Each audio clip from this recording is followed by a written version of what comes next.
নমস্কার। সাহিত্যটা আমার মনে হয় প্রথম থেকেই স্কুল জীবন থেকেই আমার আরম্ভ হয়েছে সাহিত্যের সঙ্গে যোগাযোগ।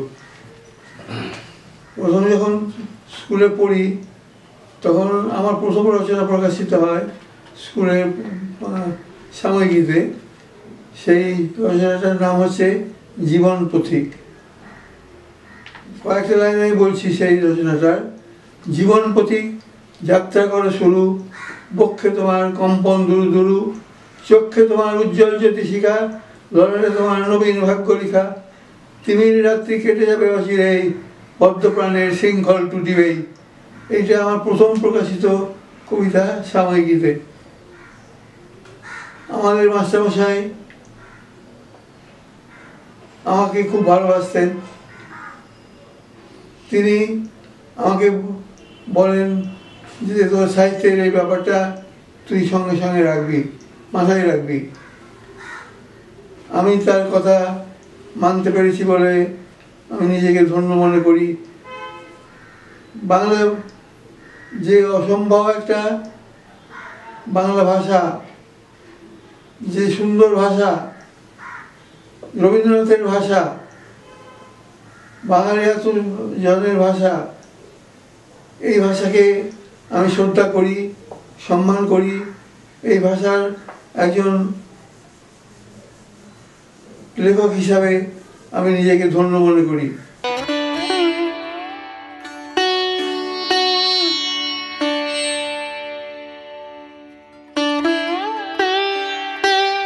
প্রথম যে বইটি মধুরা তার নাম, সেই বইটিতে একটা মানুষের সাধারণ সুখ দুঃখের কথা বলা হয়েছে, যা আমি সবসময় বলে থাকি। এই সাধারণ সুখ দুঃখ নিয়ে, জীবনকে নিয়ে, পারিপার্শ্বিকতা নিয়ে, প্রকৃতিকে নিয়ে একটা মেলবন্ধন করার চেষ্টা করা হয়েছে।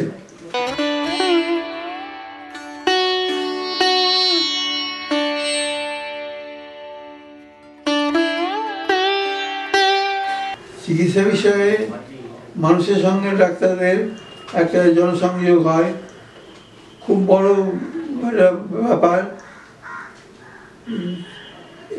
এটাতে অনেক সাহিত্যের উপাদান থাকে,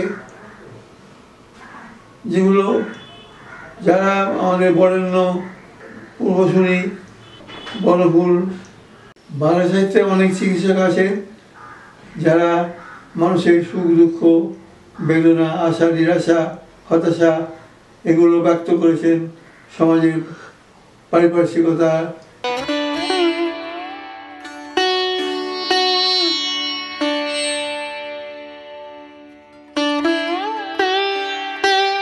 আমি কবিতা লিখেছি, সেই কবিতা তার মধ্যে দিয়ে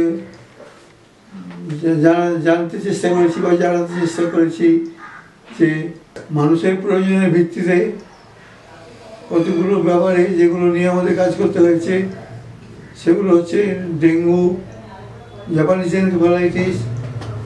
আমরা বিভিন্ন জায়গাতে আমাদের দেশের এবং বিদেশে সাপের ব্যাপারে কাজ করেছি। সাপের টিকা যাতে বের করা যায় সেই নিয়ে চেষ্টা করেছি। তো এগুলো হলো একটা দিক, কিন্তু এর সঙ্গে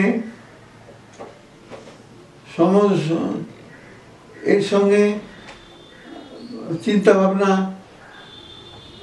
যতদূর আমার এগিয়ে এসছে, যে এর সঙ্গে আমার চিন্তা ভাবনাকে আমার মতো করে আমার সাহিত্যে জুড়ে দিচ্ছি।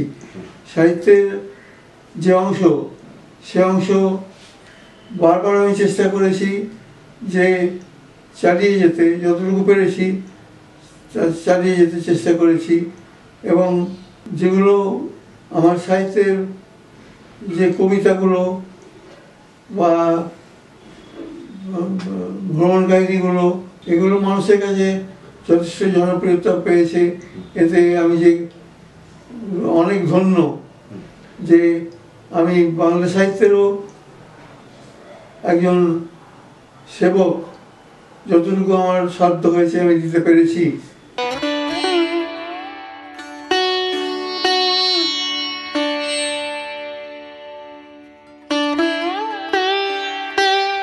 চিকিৎসা বিজ্ঞান নিয়ে আমার অনেক ব্যস্ততা, অনেক কাজ করতে হয়েছে।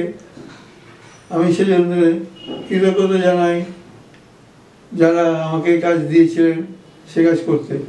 কিন্তু তার সঙ্গে সাহিত্য, এটা যে আমার পুরোপুরি, আমি সাহিত্যের উপর যে আমার একটা গোপন আবেগ ছিল, ভালোবাসা ছিল, একটা গোপন আবেগ ছিল, সাহিত্যের উপর আমার যে একটা গোপন আবেগ ছিল, একটা ভালোবাসা ছিল, সেটা ততটা আমি প্রকাশ করতে পারিনি যা করেছি অন্য অন্য লেখালেখির ক্ষেত্রে।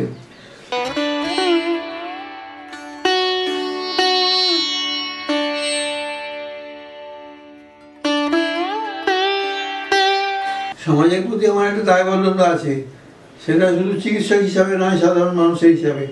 যখন লিখতে আরম্ভ করলাম তখন ভাবলাম যে এই দায়িত্ব ভারত, এই যে সমাজের প্রতি আমার কর্তব্য, তার থেকে সেই কর্তব্য নিয়েই আমার কাজ করে যেতে হবে। এবং আমি যতদূর পেরেছি সাহিত্যকে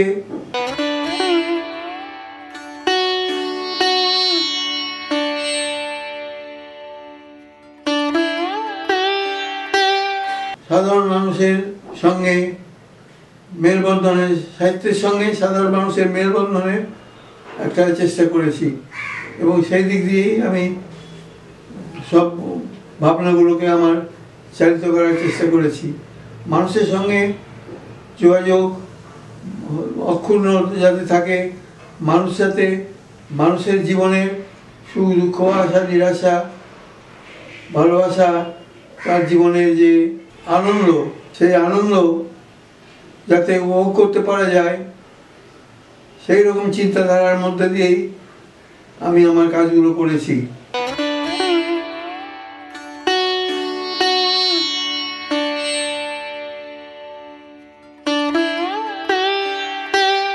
এর সঙ্গে আমি দেখেছি চিকিৎসক হিসাবে আমাকে বাইরে অনেক জায়গায় যেতে হয়েছে। সেসব জায়গাতেও বাংলা ভাষার প্রতি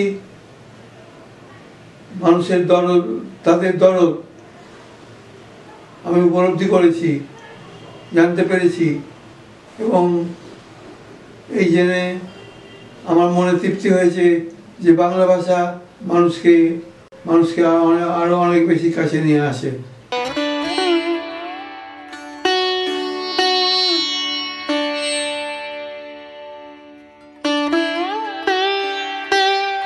একটা সময় ছিল যখন বাঙালি তার সাহিত্যের উপরে একটা ভালো লাগা, ভালোবাসা ছিল, এখনও আছে।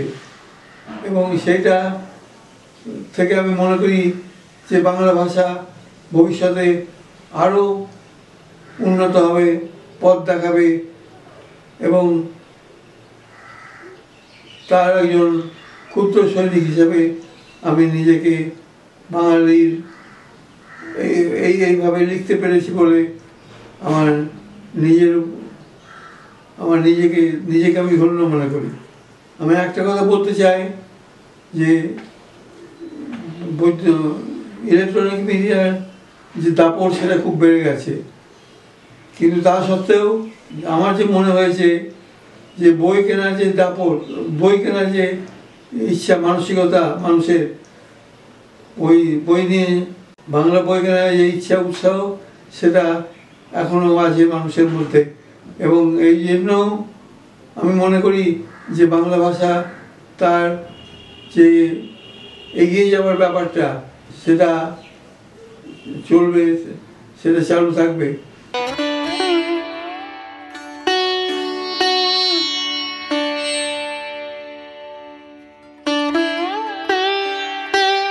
কবিতা লেখা আমার একটা দুর্বলতা, এটা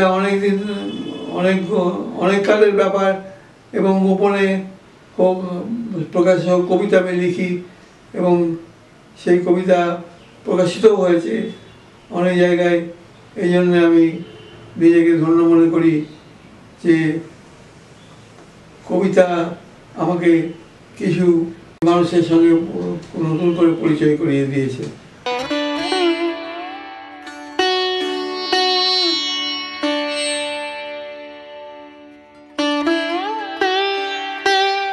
কবিতার মধ্যে ছন্দকে আমি প্রাধান্য দিই, কেন জানি না।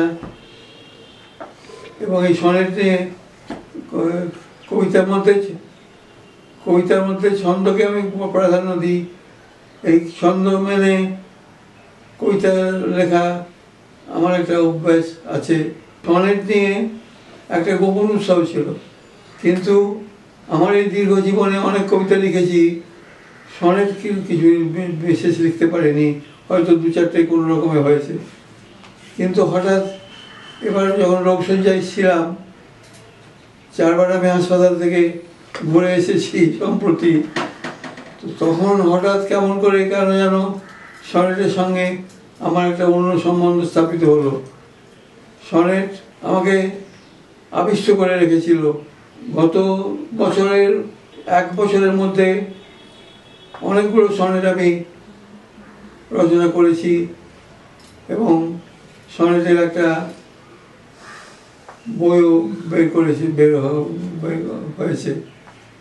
সনেটের একটা বইও বের হয়েছে।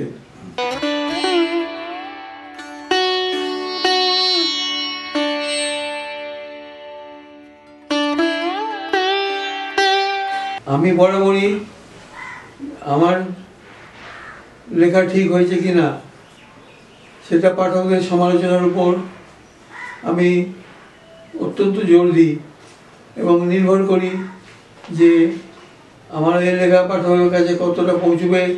আর সবসময় একটা ব্যাপার আমি মাথায় রাখি, পাঠক যখন আমার ভুল ত্রুটি ধরিয়ে দেয় তখন আমি চেষ্টা করি সেই ভুল ত্রুটি কাটিয়ে উঠতে, এবং সেইভাবেই আমি নিজে এগিয়ে নিয়ে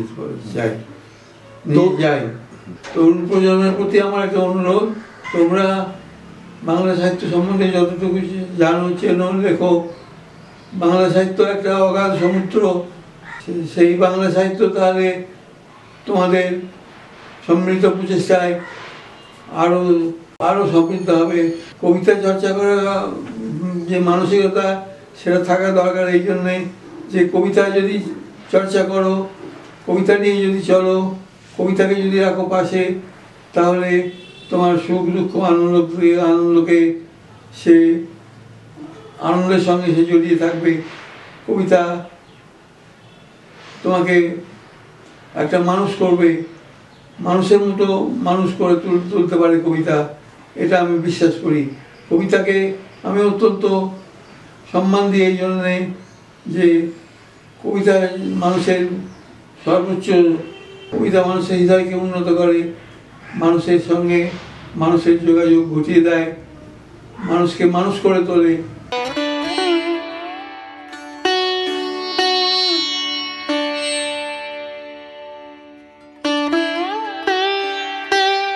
সত্যি কথা বলতে কি, কবিতার মধ্যে একটা রহস্য থাকে, খুঁজে নেওয়ার সেই প্রয়াসটাই পাঠককে করতে হয়, এবং পাঠক যত তার খুঁজে পায় তত পাঠক নিজে আনন্দিত হয় এবং কবিতাকেও সমৃদ্ধ করে। আর আমি এটা একটা দেখেছি, বরাবরই আমি সরলতাতে বিশ্বাস করি, শব্দের সরলতা। এই শব্দের সরলতা যদি থাকে তাহলে সেটা সাধারণ মানুষের মনের ভেতরেও প্রবেশ করবে এবং সাধারণ মানুষও কবিতা দিয়ে চর্চা করবে। এই লেখালেখি সমাজের মানুষের অনেক কাজ, অনেক কিছু তাকে করতে হয়। এখন আমাদের জীবনের যে সমাজের প্রতি আমাদের দায়িত্ব আছে, সেই দায়িত্ব এড়িয়ে গেলে চলবে না। এবং আমি মনে করি যে সাহিত্যের মাধ্যমে এই সামাজিক দায়িত্ব কিছুটা হলেও পালন করা যায় এবং খুব ভালোভাবেই তার যে রূপরেখা সেটাকে নির্মাণ করা যায়। কবি তার লেখার মাধ্যমে সমকালকে ধরে রাখার চেষ্টা করেন এবং এর ফলেই ভবিষ্যতে পরবর্তী প্রজন্ম কবির লেখা থেকে সমকালকে বুঝতে পারে, সাহিত্যকে বুঝতে পারে, সাহিত্যের পাঠে আগ্রহী হয়, সাহিত্যকে নিজের জীবনের সঙ্গে সংযুক্ত করে নিতে পারে।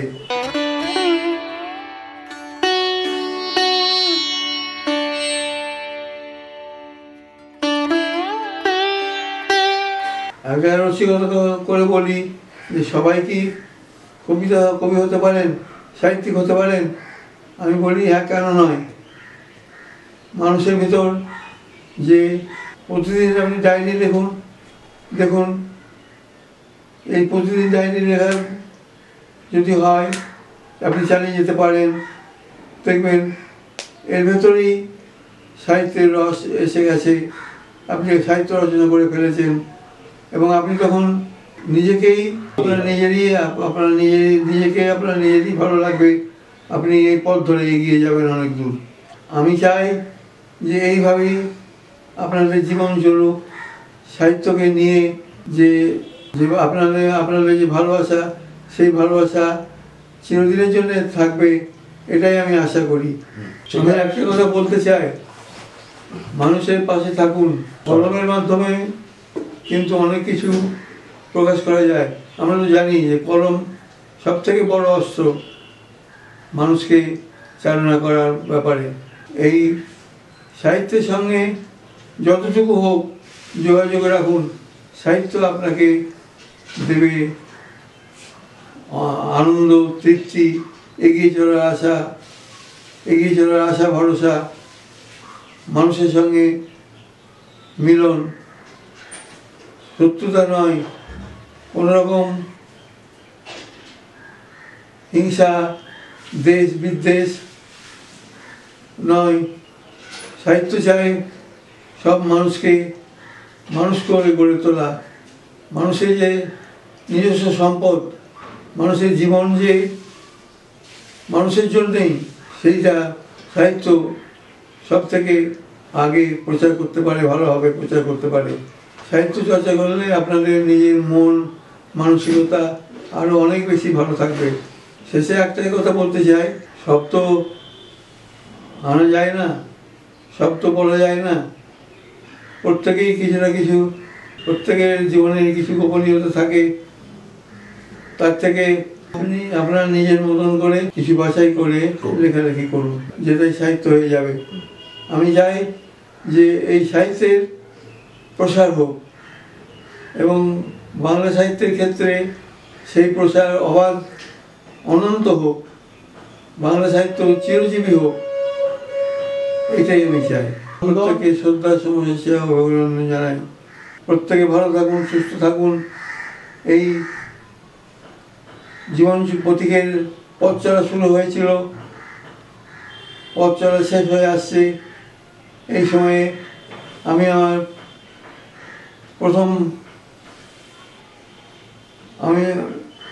পথ চলা আমার শুরু হয়ে আসছে জীবন প্রতীক হিসাবে।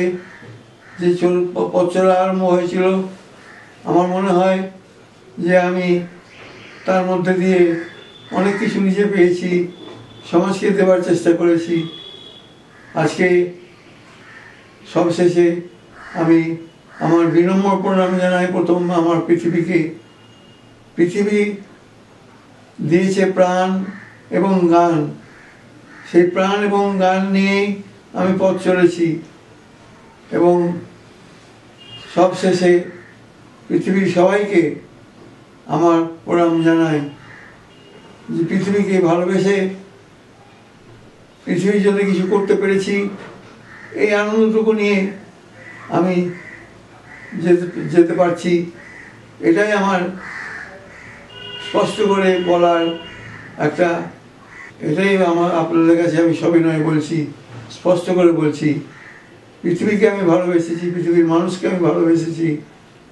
কাজেই এই পৃথিবীর মানুষকে ভালোবাসা, তাকে যে সম্মান করা, এই পৃথিবী থেকে আমি অনেক পেয়েছি।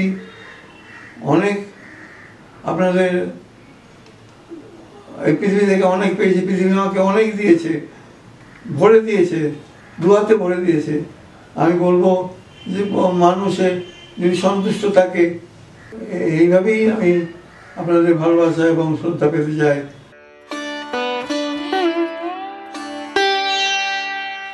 কবিতা লিখেছ তুমি? ভালো, বেশ বেশ হয়েছে কেমন দেখি? সতেজ স্বরে, চোখ দুটো ঝলমলে, বুকে নামে ঢল, রহস্য রয়েছে ঘিরে সুন্দর বিরল। বাঙালি মানুষ চায় মানুষ সবাই, বাঙালি মানুষ চায় মানুষ সবাই কবি হোক, এর থেকে বড় কিছু নাই। একটি কবিতা তুমি লিখবে যখন, আবেগে আপ্লুত হবে তনু প্রাণ মন। এত সব কবিতা যে কোথা থেকে আসে, স্নায়ুর সরণি বেয়ে ঢেউ হয়ে ভাসে। লক্ষ কোটি কবিতার তরি পাল তুলে বাঙালি হৃদয় নিয়ে চলে হেলে দুলে। মনে রেখো, যত তুমি কেউ কেটা হও, কবিতা যদি না লেখো বাঙালিই নও।